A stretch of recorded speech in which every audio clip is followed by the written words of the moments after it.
Good evening, everybody. Welcome to another edition of Scotland at 7 with me, Gordon Ross. I'm a special guest this evening, Chris McCusker of the Socialist Group in the SNP. Welcome to the show again, Chris. Nice to see you back in the hot seat again. Thanks very much for having me on, Gordon. Thank you. We have our usual packed programme tonight, Chris, and the first item on our agenda tonight is the news that the High Court in London has dismissed a legal petition by the SNP and the Liberal Democrats to have the right to be included in tomorrow's ITV party leader election debate.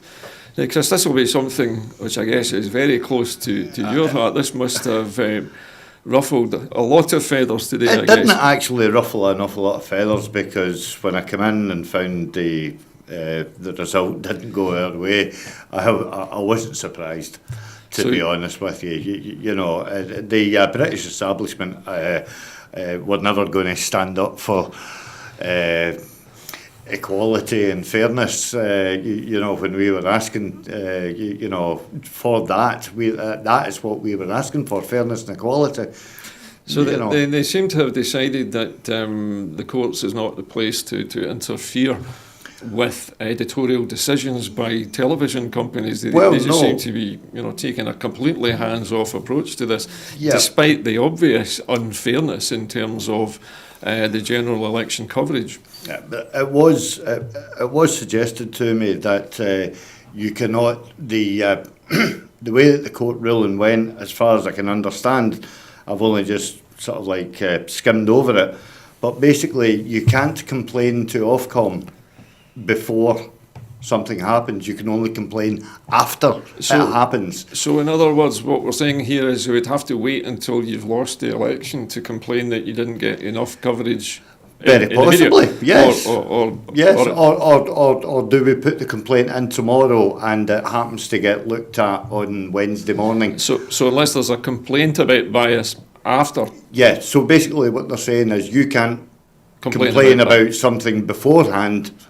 You know, before you knew what the judgment was going to be, but now that you know what the judgment is going to be, you can therefore complain after. Yeah. Well, according to what we're hearing, broadcasters are subject to Ofcom's code, which includes a duty to preserve impartiality and to give due weight to an appropriately wide range of significant views. ITV's proposed format for the party leaders' debate, with only Conservative and Labour politicians, breached that code, and the Council for the Liberal Democrats and the SNP told us to the court.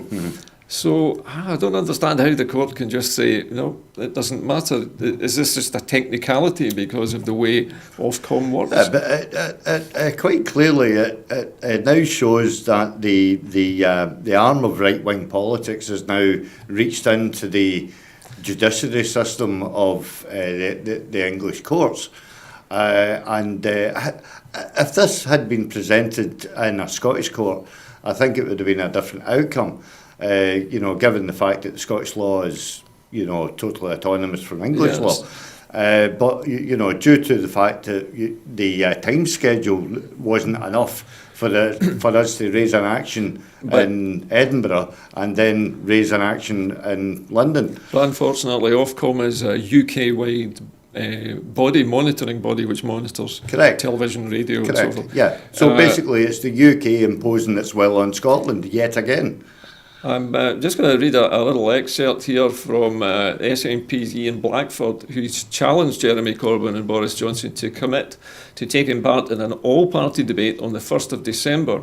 And responding to the ruling, Ian had said that this election is a chance for the people of Scotland to vote to escape Brexit, to protect the NHS and to choose their own future with independence, and yet they will not hear that argument in the debate tomorrow night. No, correct. So the voice of Scotland's own party will not be allowed to be broadcast in this debate. This is a presidential style debate, very American, despite the fact that we don't have a president to elect. So why are they so obsessed with these presidential style debates? What is it that's so appealing to the TV companies about this? Well, the TV companies, you know, they do have the monopoly to basically accept their will and disregard not only Scotland but Northern Ireland as well, because we have to take into consideration here that it's not just Ian Blackford and, I hate to mention her name, Jo Swinson, that's getting marginalised here. Yeah. But it's also they didn't invite Alan Price on. Mm-hmm. And for the viewers, can you explain who Alan Price is? He's the leader of Plaid Cymru. Yeah. And they come out with this argument of the fact that Alan Price will never be Prime Minister. Nicola Sturgeon will never be Prime Minister. Adam Price, I think his name is. Sorry, I get names. I always get mixed up with a 50s variety performer.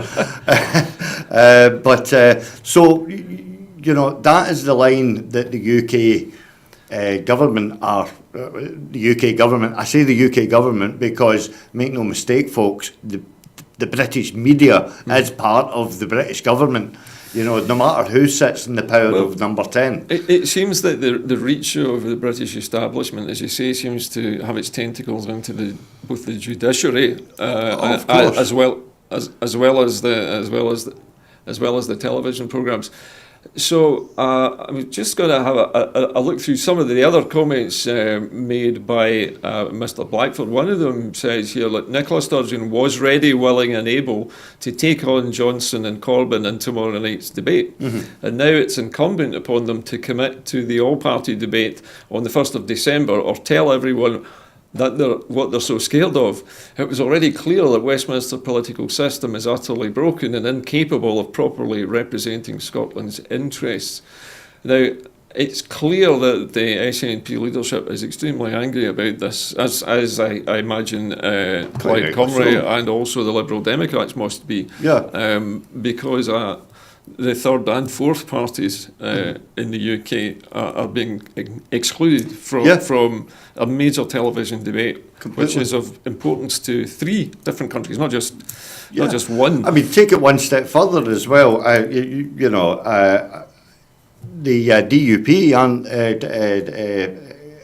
given the platform. And they have got the biggest sort of not the biggest. I mean, obviously Scotland they're has the got largest party, I believe in. Yeah, but they've the whole issue of Brexit surrounds the Irish border, or should I say the British border in Ireland. So therefore, they should have a right to have their voices heard and recognised. Yeah. Because Boris is wanting to impose a 2-border situation. And so, naturally, the people of Northern Ireland would like to know what the thoughts are on that. Well, just coming from what you've just said there, it also goes on in the SNP's response to this today, says that the SNP has long supported calls for decisions on TV debates to be made independently of politicians and broadcasters, to have a completely separate body.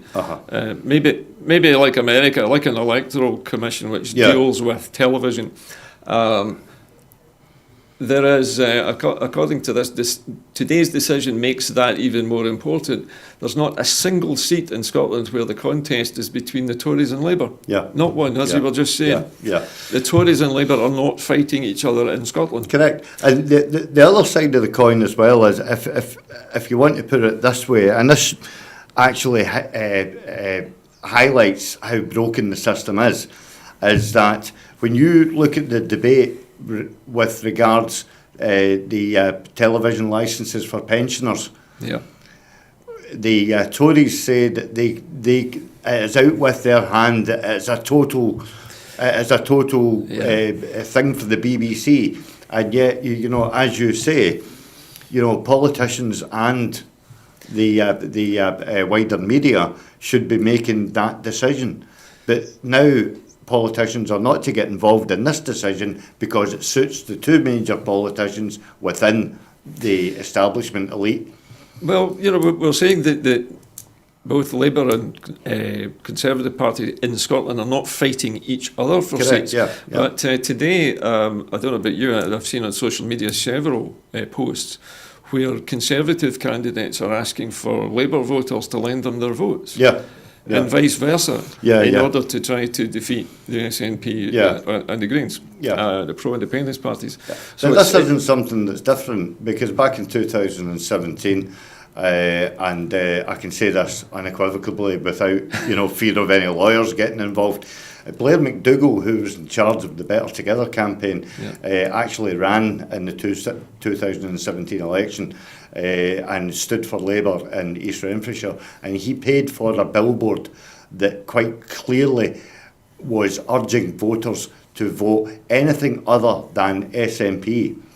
Yeah, So he was clearly playing the tactical vote, knowing that there was no chance of Labour getting into East Ren in a month of Sundays, but he'd be quite happy to hoover up the Tory vote as well in order to keep the SNP. Would you agree, Chris, that British politics, if you use the term loosely, is now divided into two nations? Because in England, the question is whether you're for or against Brexit. Yeah. In Scotland, it's whether you're for or against independence. Correct, yeah. And I guess if you're in Northern Ireland, it's whether you're for or against reunification. Yeah. In all of these three areas, and even in Wales now, I see that the Plaid Cymru are having massive swings in some of their seats. They are, yeah. That there is now a fracturing of the British political, whatever you would call it, paradigm. It's fractured now, and everything is divided down the middle. So the countries are separated.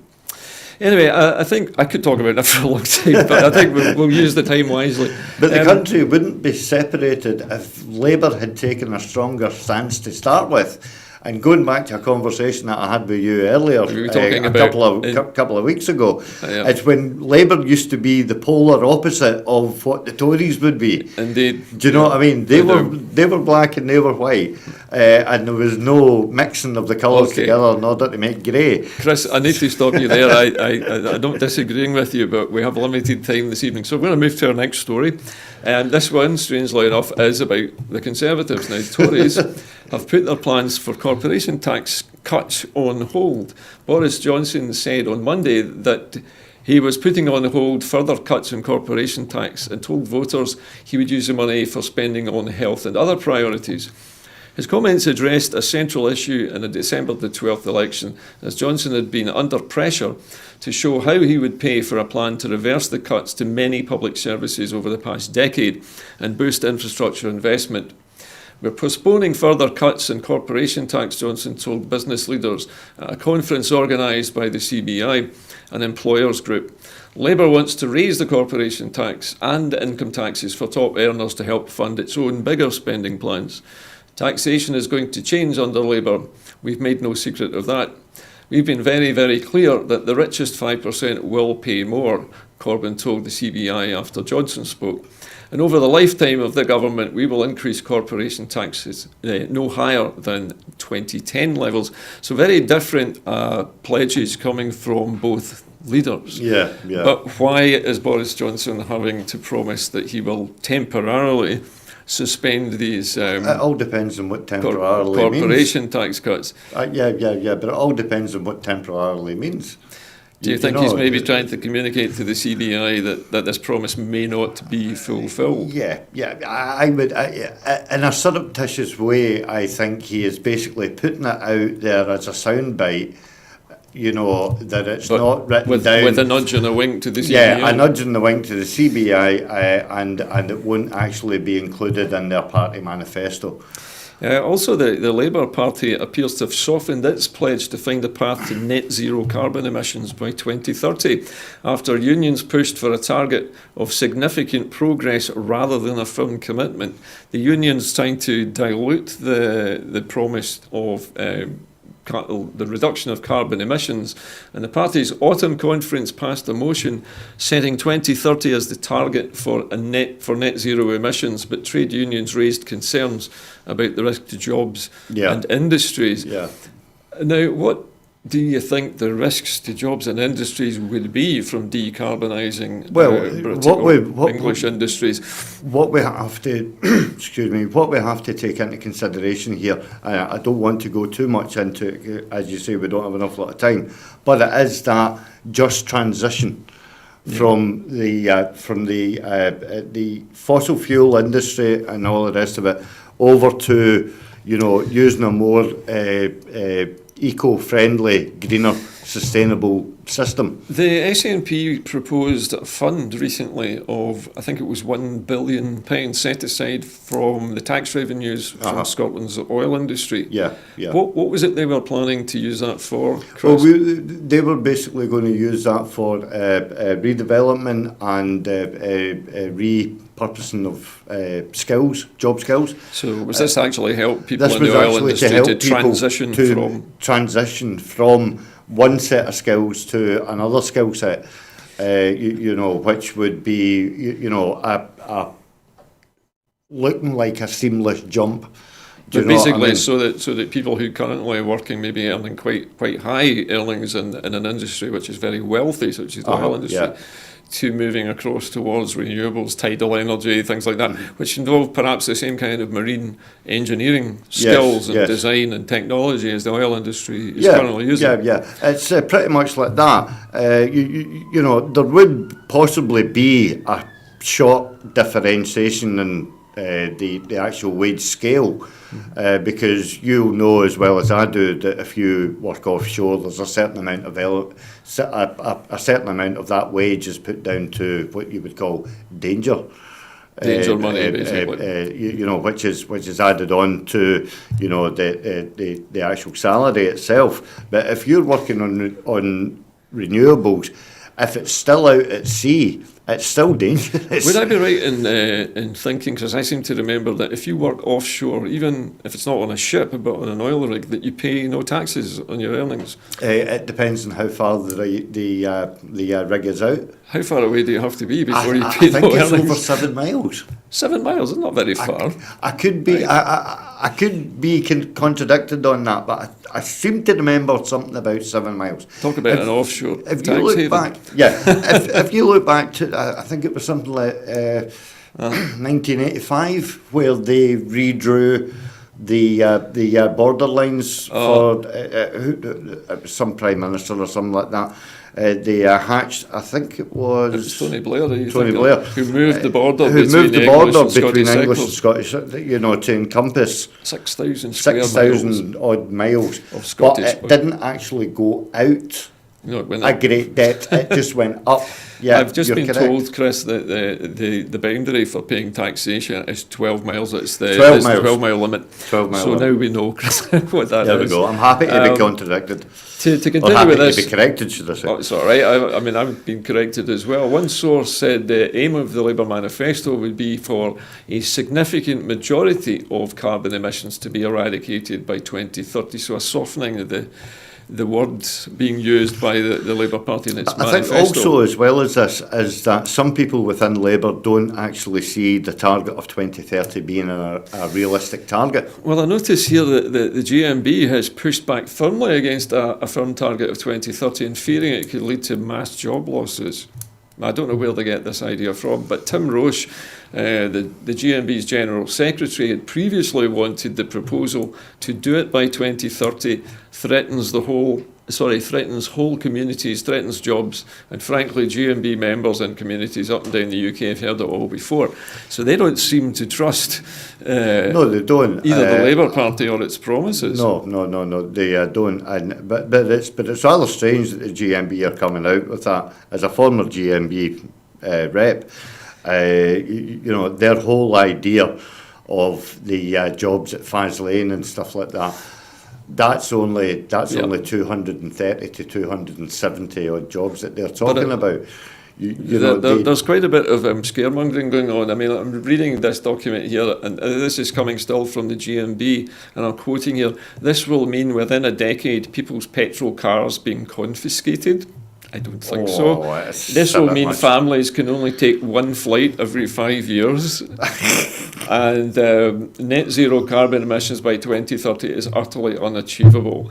Now, there speaks the voice of somebody who's a small C conservative who doesn't want to change the industries in the UK. No.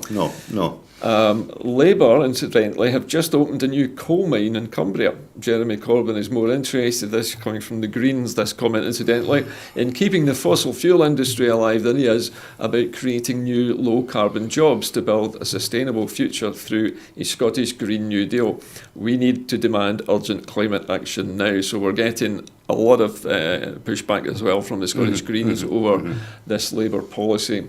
But this will come in handy once we get the Brexit deal, and then we can garner the trade between Britain and Australia, because Australia is one of the great importers of fossil fuels, and 90% Australia still uses a phenomenal amount of coal in the generation of its power.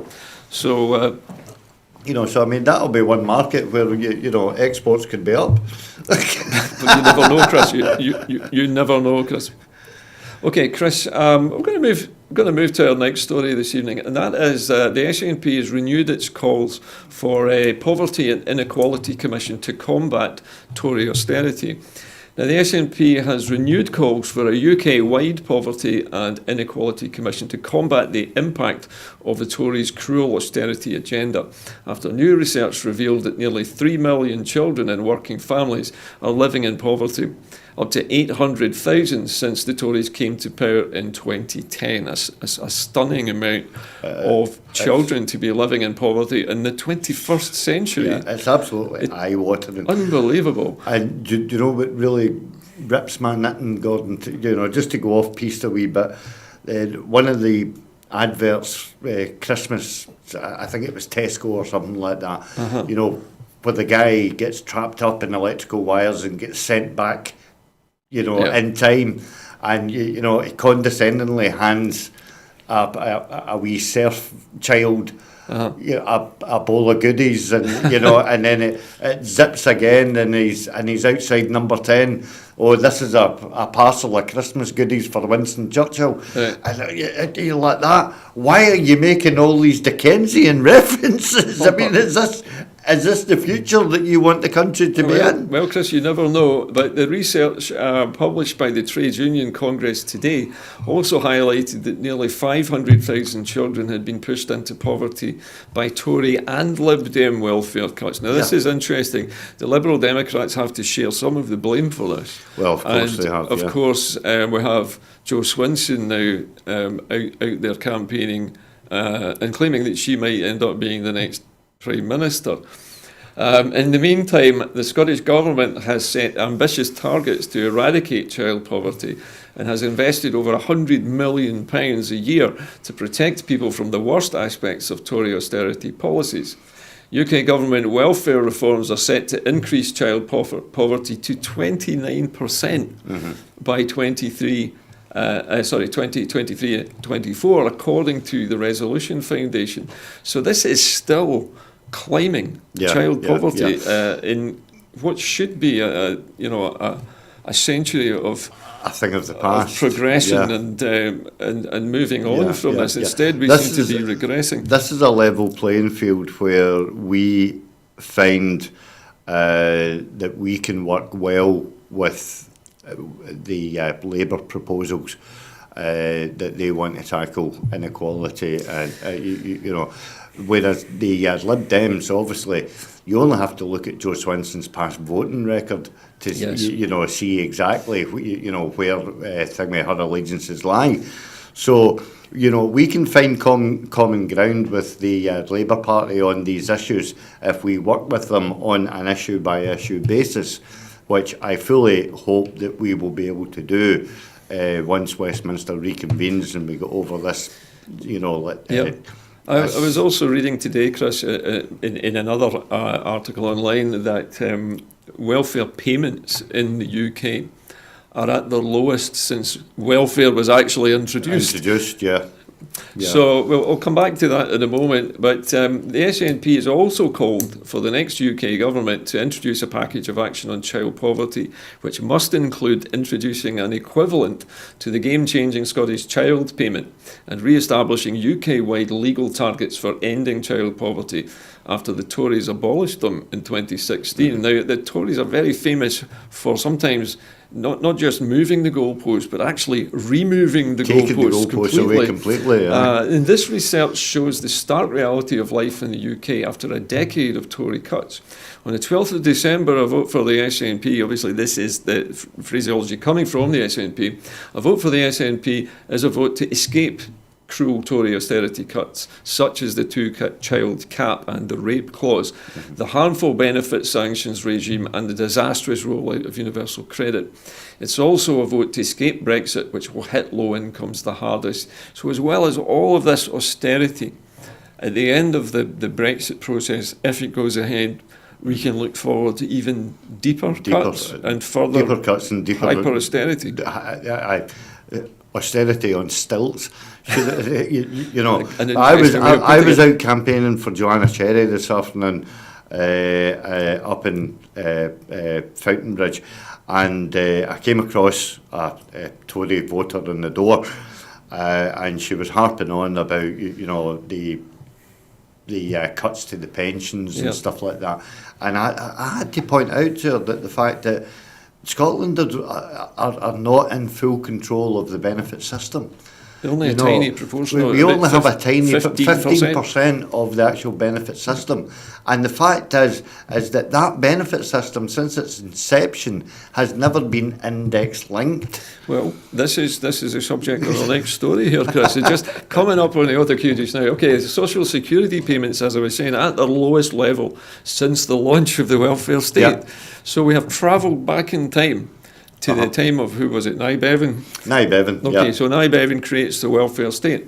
Now we know that the social security welfare system, the payouts to people are back at these beginning stages, at absolutely Dickensian levels, the lowest. They're actually lower than they were in real terms than at the time of Nye Bevan when he introduced it. Yeah. And only last week, the Trussell Trust actually put out that food bank usage is now at its highest since it was introduced. That's right. And also the £73 standard weekly allowance for universal credit, the government's flagship benefit, claimed by 2.3 million people, is now the equivalent to just 12.5% of median earnings. Yeah. By contrast, when unemployment benefit was introduced in 1948, it was worth 20% of a wage.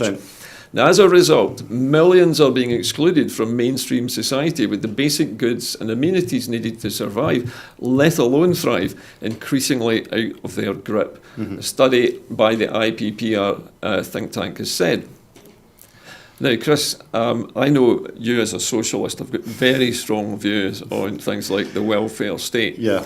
How should we react to news like this today? We should be absolutely bloody outraged that we are allowed to be dragged into this cesspit of right-wing politics that does not have the dignity and fairness of your average, common, working family. Yeah. And it's the working families that the rich are getting richer off of the backs of. Well, they have no regard. They have absolutely no regard for anything outside the Watford Gap, as long as the South East is performing to its fullest in whatever economy that they are delving into, whether it's leisure and culture or gambling or blue chip. Yeah.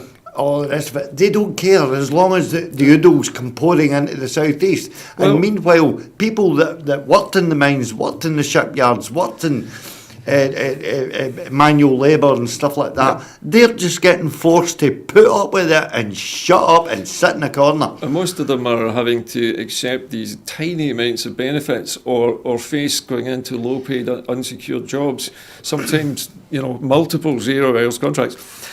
Now, according to a report today published by the Royal Society of Arts, the RSA, more than half the people in all social groups think that the government should do more for people to help them become more financially secure.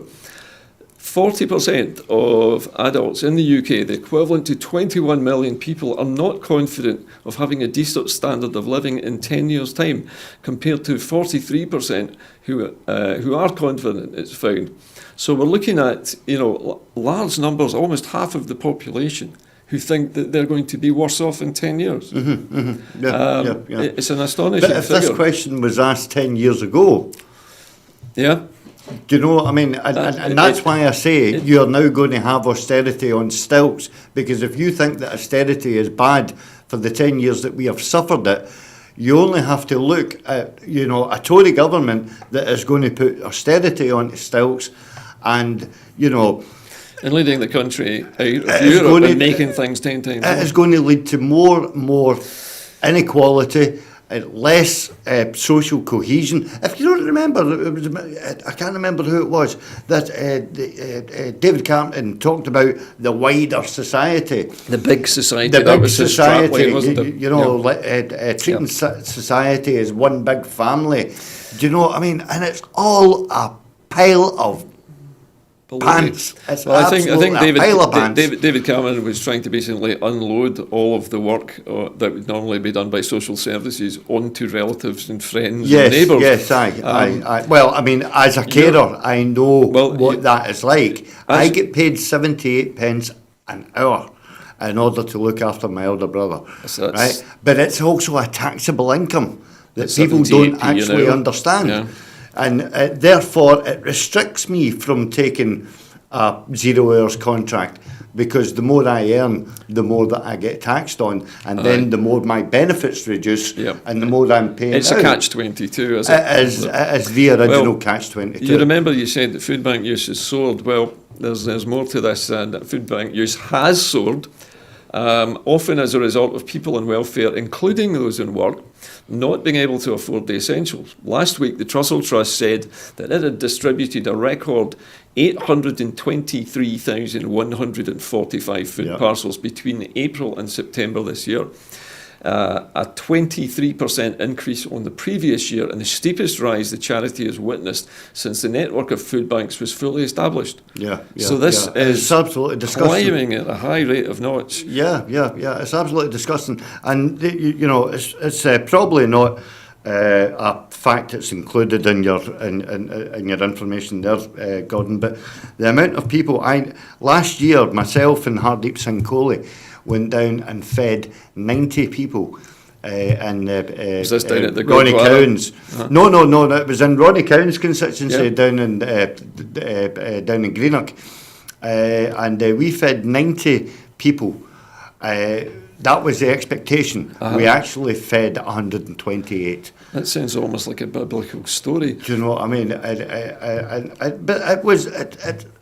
There are people who are not going to have anything come this Christmas, because of the fact that they're just trying to balance the books from the past 350 days that have just gone, let alone the special fortnight. Well, the thing is, many people are in debt because of these. But what also adds to it is the fact that when they are viewing the commercialisation on the television that you have to pay for, this then takes on a depressional outlook on life, because they can't can't afford fancy foods and ice-caked marzipan Christmas cakes and all the rest of it. And this is why this advert for one of the major supermarkets really does my noodle right in, because the equality between them that have and them that don't is absolutely huge in this country. If people can't see that being an independent Scotland would actually eradicate that inequality overnight, that we could concentrate on our own people who are suffering and bring them up to a median level where everybody is completely equal and completely being treated with dignity and respect. If the country had a written constitution that guaranteed those basic rights, it would be a good start as well. There's a whole different can of mushrooms we could open. Changing tack just a little bit, but moving south of the border now. And this is a story about the English National Health Service. I say the English, England and Wales. A report in The Guardian has found that the NHS in England is running short of dozens of life-saving medicines, including treatments for cancer, heart conditions and epilepsy. An internal 24-page document circulated to some doctors last Friday from the medicine supply team at the Department of Health and Social Care, headed Commercial Sensitive, listed many drugs currently hit by shortages at the NHS. The document warned this information is confidential to the NHS. Please do not upload to websites in the public domain. So there is a great big skeleton in the cupboard in the NHS at the moment. They don't want us to know. In the NHS in England is running short of some critical drugs. And this is before we have Brexited. The document listed 17 new drug shortages identified last week, including drugs for cancer, Parkinson's disease, mental health problems, and some eye conditions. It also identified ongoing issues with 69 different types and doses of medication, including antibiotics for tuberculosis, diamorphine and various cancer drugs, heart condition drugs, hepatitis vaccines, and anti-epilepsy drugs. It's an absolute panoply of different essential drugs. And I hate to play this card, but I'm going to have to do it. But Dr. Philippa Whitford told them 3 years ago that this was on the cards. This was going to happen. And yet they all said, no, you're scaremongering. It's not going to happen. We'll have contingencies in place and we'll be able to mitigate this and we'll be able to stockpile that and all the rest of it. And that was for Brexit, though. We haven't even got to Brexit yet. Yeah. And this is, and she was leading on the one major issue of radioisotopes that is going to be, which is going to affect so many people throughout the country. Well, yet you're rhyming off a whole wish list. Well, it's actually worse than that. To quote the phrase from Star Trek, it's worse than that. Jim, he's dead. But in this case, it's worse than that because the document in question has told doctors that some patients would have to be prioritised over others for some life-saving drugs, a form of drug rationing, if you like. In some cases, the document recommends breaking tablets in half. In others, finding a way to share the dwindling supplies. So who makes that call? Goodness knows, the poor doctors, maybe? Politicians? Clinicians. While some drugs for which there are shortages have alternatives which could be prescribed, others did not. Switching patients from one drug to another is not always straightforward or safe. The document has stated that in some cases switching drugs would require increased clinical supervision, something which adds to the workload of an already hard-pressed doctor. So the lumping more responsibility onto the doctors for a shortage of medicines, which is not the fault of the doctors in any way. No, it's not. But it's going to hit so many patients with so many chronic and life-threatening illnesses. You would concede that preventative treatment is a whole lot better than actually, point of access treatment, where the preventative treatment basically takes you out of the equation of going near a hospital.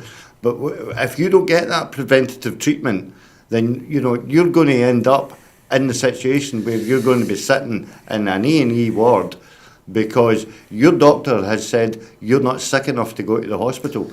Yep. I'm not referring you. Not only will there be queues in doctor surgeries and GP surgeries and in hospitals, but also, according to the report, it would result in queues at pharmacists as well. Because the pharmacists are wasting a lot of time trying to track down essential drugs for their patients, for their customers. So it affects every single level of the health service in England. Now, I've not heard anything so far about drug shortages in Scotland. That's not to say there aren't any. No, but there have not been any reports of this level of drug shortage. No. This obviously is a whistleblower has released this document. But I don't think that you need to be Einstein to, put two and two together and come up with the formula that as long as we're in this despotic union, then whatever happens in England is going to eventually happen in Scotland. And that's just it. I hate to use the phrase, but shit rolls downhill. Do you know what I mean? Yeah. And there's no escaping it. Well, I think I catch your meaning, although the language is colourful. I get the idea. Okay, speaking of language brings us to our next story concerning Prince Andrew, who is accused of using... I beg your pardon. We have a miscue here. Apparently, the story is regarding Hong Kong. Okay, I beg your pardon. The story is actually concerning Hong Kong.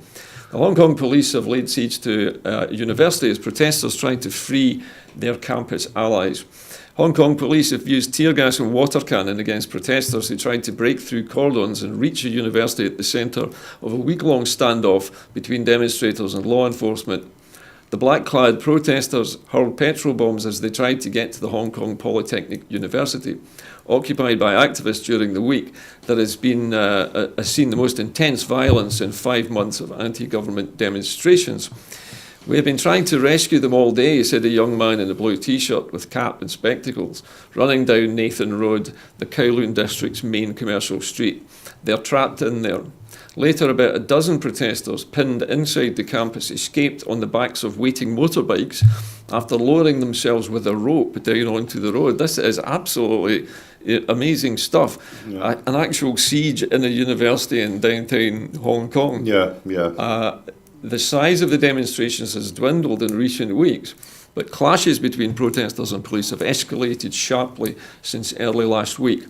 When police shot a protester, a man was set on fire and the city's financial district was filled with tear gas in the middle of the working day. Now, there have been, I know, also some reprisals, Chris. Apparently a bow and arrow was used to shoot a policeman, actually was wounded in the leg, I understand. Yeah.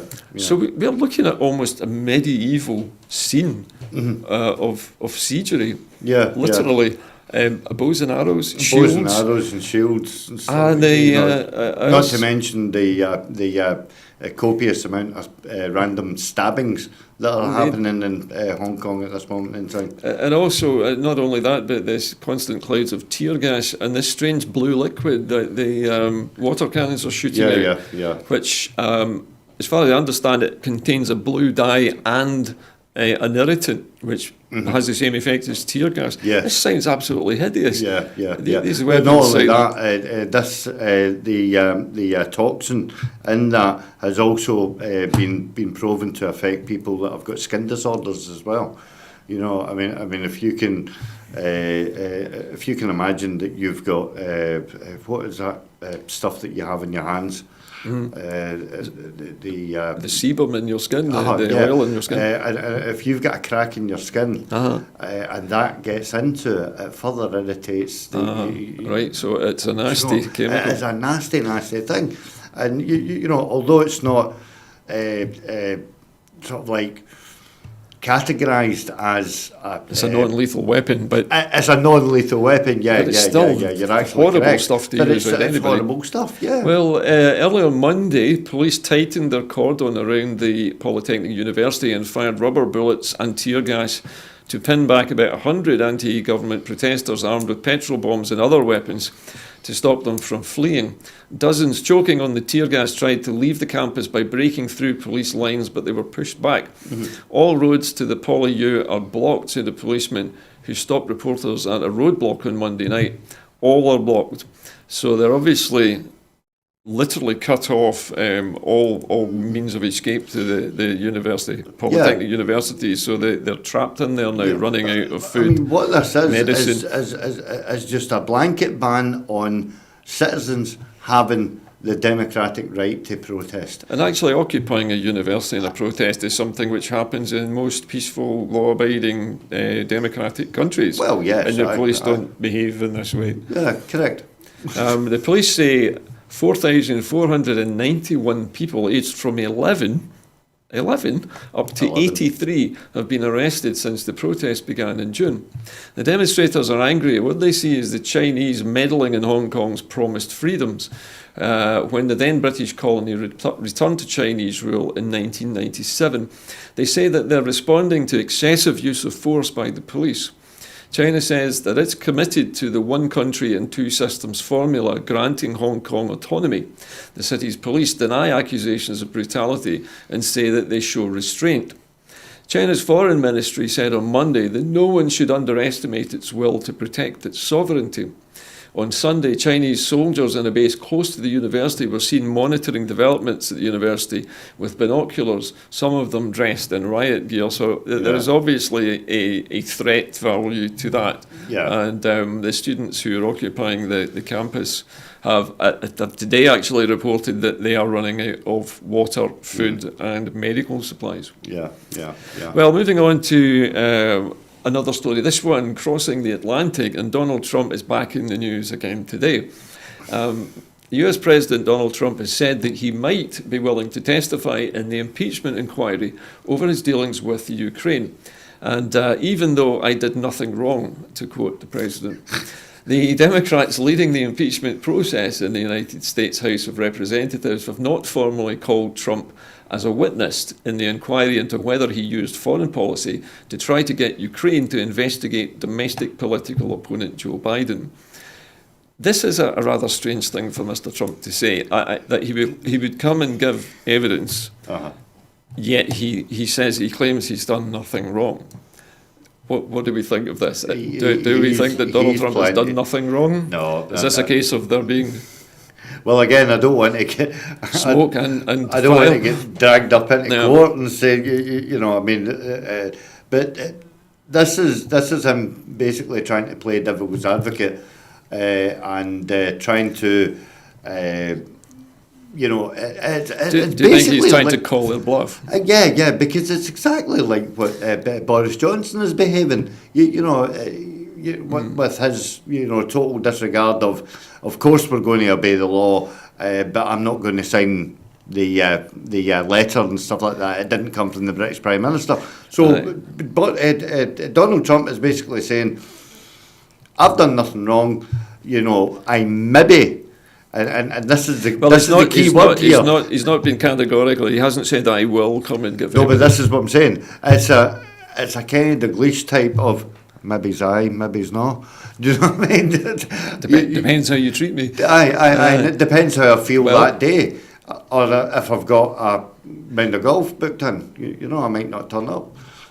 Well, the question now is, if he is subpoenaed to appear, will he appear? I mean, he said he might, but he hasn't set out what the conditions might be for his appearance. Well, and a subpoena is a legal requirement to appear in court, but it all depends on the veracity of that subpoena, because being the first person, he could actually. I think that he has got the cojones big enough, if we're talking about colourful language, that he would actually challenge that in court as to whether he was required to turn up under the subpoena, or was he required to actually carry on running the country? Well, that is how bullshit that he is. He is very strident and indulgent. Well, I was going to say his self-confidence sometimes seems unfounded, but the Democrats are leading the impeachment process in the US House of Representatives have not formally called Mr. Trump as a witness in the inquiry. But during former US Special Counsel Robert Mueller's investigation of Russian interference in the 2016 US election, Trump said he was willing to testify in person, but ultimately did not speak to Mueller. Instead, after extensive negotiations, Trump provided written answers to questions from Mueller's office.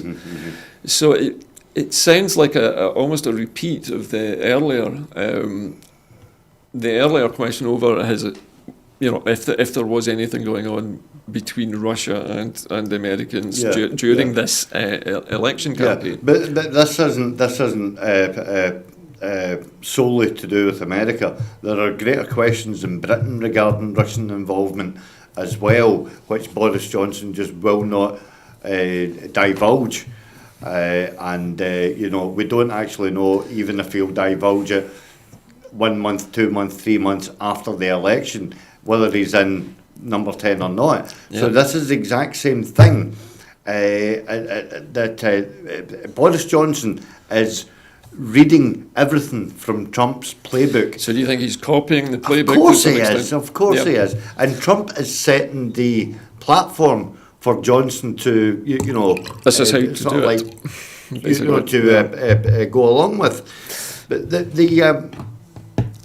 this is, if you look at the state of how right-wing governments, basically take this mantra of it's my way or the highway routine. Well, and this is borne out in several countries throughout the world. Well, this technique that Mr. Trump has of agreeing to speak when he's being accused of something, it always seems to be accompanied by a statement saying that he hasn't done anything wrong. And in this case, he said, and I'm quoting here, "Even though I did nothing wrong, and I don't like giving credibility to this no due process hoax, I like the idea and I will, in order to get Congress focused again, strongly consider it." Mm-hmm. Now, just before I say anything else, we have just got news in, breaking news tonight, that Mike Pompeo, Secretary of State in America, is expected to announce on Monday that the United States is softening its position on Israeli settlements in the occupied West Bank. A Trump administration said on Monday, it should be happening about now. Pompeo is expected to say that the administration of President Donald Trump will no longer abide by the 1978 State Department legal opinion that the settlements were inconsistent with international law. Now, I know also, Christy, this is an issue close to your heart as well, that the plight of people living in Palestine is such that this kind of move from America is a significant shift in foreign policy. They are basically now saying that it's okay, according to this, if this is to be believed. Mm-hmm. Trump's administration is saying that it is okay for Israel to build settlements on occupied territory. I mean, this goes, this smacks of. This is just so typical of Trump. Honestly, I am so incensed with this. I honestly fear that I will get casted out of the studio. Well, this also follows on Trump's earlier move to change the location of the American embassy from, I think it was from Tel Aviv to Jerusalem. And that itself was another... He done that 6 months ago. Another major provocation. They didn't actually call it an embassy. Yep. But the whole thing seemed to be designed to underscore the fact that America was very much on Israel's side. Mm-hmm. This new development seems to suggest that Donald Trump will ignore international law completely when it comes to the occupied territories of the West Bank. And this goes, again, this drives, I hate to use the coaching horses word, but this drives a coaching horses through the whole solution, the two-state solution. That fair-minded people would wish to see come around, between Israel and Palestine, is the fact that these people can live together, but the right-wing proletariat will not allow it because it is against their own interests. Because obviously they're thinking of their wider. Imbalances when it comes to trade envoys and when it comes to cutting up the oil fields and stuff like that. So again, I made the point a couple of months ago about the fact that Trump does everything from a business perspective, and it is because of being that businessman that he is thinking of maybe 10 years ahead when he's not in office. How is it going to affect him and his empire? How's it going to affect him and his deals? Yeah. So basically, you're thinking that Trump here is not thinking like a president. He's thinking as a businessman with Trump his own interest. I'd be gladly carted off tonight if I said that Trump has never acted like a president in his life. And I will go one step further and say that goes the same for Boris Johnson. He is not prime ministerial material. Well, neither man is a conventional politician in the sense that we would understand it. No. Chris, we've got a final story to end on tonight, and this is, for a change, a bit of good news. New pension measures to help NHS Scotland retain their highly experienced staff have just been announced today. From December the 1st, 2019, an interim policy will give eligible NHS staff the option to get their employer pension contributions paid to them as a part of their basic pay. Mm-hmm. Now, as a result of UK government pension rules, highly experienced staff can face additional tax liabilities, and this has led to some staff deciding to reduce their hours or retire early. Now, this temporary policy will provide eligible staff with an alternative option to restricting their hours in order to reduce the financial penalties, and will ensure that crucial services are maintained as demand on the health service continues to increase. Now, this has come from the SNP today. Jean Freeman had said, our hard-working staff shouldn't face a financial penalty for working to provide health services for patients. And I've repeatedly called for action from the UK government on this as the matter is reserved. Our staff are valued and they should be supported and able to work for our NHS and its patients for as long as they wish. Yes. This is just one of the steps that we are taking to ensure that we retain and build a sustainable medical workforce. Now, Chris, I know as a former union official, you'll understand the significance of this to the staff. Can you perhaps help enlighten our viewers on why this is important to these medical staff at this point? Right. Well, what was the problem before with their pensions? Well, as you know, pensions are a reserved issue to Westminster. And we have no control over the way that the Westminster government of the time, be it Tory or Labour, as to how they would treat people in a pensionable age, right? What we've got now, if you remember, it wasn't that far back where you would be able to retire at the age of 65. Uh-huh. Now it's been extended to the age of 75. Well, of course. That is what it's coming. Mooted. Yeah. But the terms and conditions, which were clearly laid out by the trade unions to protect their workers' rights, were basically seen at the time as enshrined, that that they would not be tampered with. However, as we've seen in years gone by, that they've been chipped and chipped and chipped away by successive governments. Governments, not just Tory. No, but also the Labour Party did the same thing and reduced the rights of workers. So what basically, and again, this harks back to this anarchic claim that Boris Johnson made that that the Scottish NHS is under threat from an SNP government, where you are seeing that performance levels in Scotland are 10% points higher than what they are in England, and yet they don't report that down south because it goes against the well, it makes them look bad, doesn't it? It goes against the political establishment.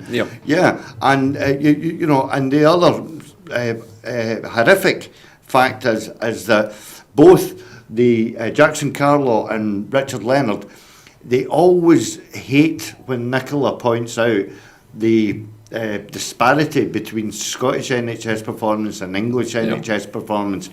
But that is the only comparator that she could possibly use. You've got the Labour Party in charge of the National Health Service in Wales, which is actually more shocking than what the NHS is under control of the Tories in England. So why wouldn't Nicola use that as a comparator? Indeed. And what Jean Freeman is doing here is that she is saying that people have a right to retain their pension at a sustainable level. Yep. And still Chris? retain that workforce in order to be Yep. able to train the upcoming workforce Chris? for the next generation of society. I do apologise. Oh, that's all right, if I'm Chris. Listen, rattling I have to stop you there. We're run out of time this evening. Thanks again for your input on Yeah, all of our no subjects problem. this evening. Thank you. Well, it's the end of the show tonight, and as usual, as is my custom, I want to appeal to you. If you enjoy Scotland at 7 and our other programmes from Broadcasting Scotland, of course, it costs money to produce television programmes, and we need your help.